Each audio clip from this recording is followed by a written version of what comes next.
ఇదివరకు ఆలుమగల నడుమ విడాకుల కేసులు చాలా తక్కువ వినపడేవి కనబడేవి. కానీ ఇప్పుడు చిన్న పంచాయతీ అయితే చాలు, చెల్ నీ దారి నీది నా దారి నాది, నువ్వు బతకంగా నేను బతకలేనా, నా కాళ్ళ మీద నేను నిలబడతా, పిల్లల్ని సాదుకుంటా అనే కాడికి వచ్చింది. ఈ నడుమ ఎన్ని చూస్తలేము కదా. అయితే ఈడ కూడా ఒక జంట విడిపోయిండ్రు. అయితే ఏంది అంటారా? ఆ విషయం చెప్పేటందుకే ఈ వీడియో చూడాలి. ఇడుపు కాగితం తీసుకున్న భార్యకు 80,000 చిల్లరతోని భరణం ఇచ్చిండు. ఇగో ఈ భర్త ఈ కవర్లలో ఉన్నదంతా చిల్లరే. అవ్వర బిడ్డ, ఇంతగానం చిల్లర యాడ సంపాదించిండు?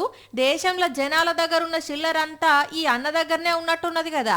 ఇదంతా ఎట్లా లెక్క పెడతారు అంటే, మరి భార్య అంటే బగ్గనే కోపం ఉన్నట్టున్నది. అందుకే ఆమె మీద కోపంతోని చిల్లరంతా లెక్క పెట్టలేక చుక్కలు చూడాలని ఉపాయం చేసినట్టున్నాడు. తమిళనాడు రాష్ట్రం కోయంబత్తూర్లా మరి ఆలుమగలకు ఎందుకు పడలేదో ఏమో గాని విడాకుల కోసం కోర్టుకు పోతే 2 లక్షలు ఇయ్యాలని కోర్టు తీర్పిచ్చిందట.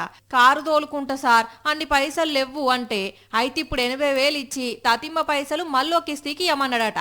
అంతే, కోర్టు చెప్పిన టయానికి మొత్తం 20 సంచుల చిల్లర పైసలే సంపాదించి తీసుకుపోతే జడ్జి సార్ మాత్రం మళ్ళా నోట్ల కింది గివీటిని బ్యాంకుల జమ చేయమన్నాడట.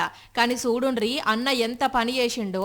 మరి భార్య అంటే నిజంగానే కోపం ఉండి విడాకులు కోరిండో ఏం కథనో గాని వాయమ్మో వాయమ్మో మామూలోడు కాదు పోండ్రి.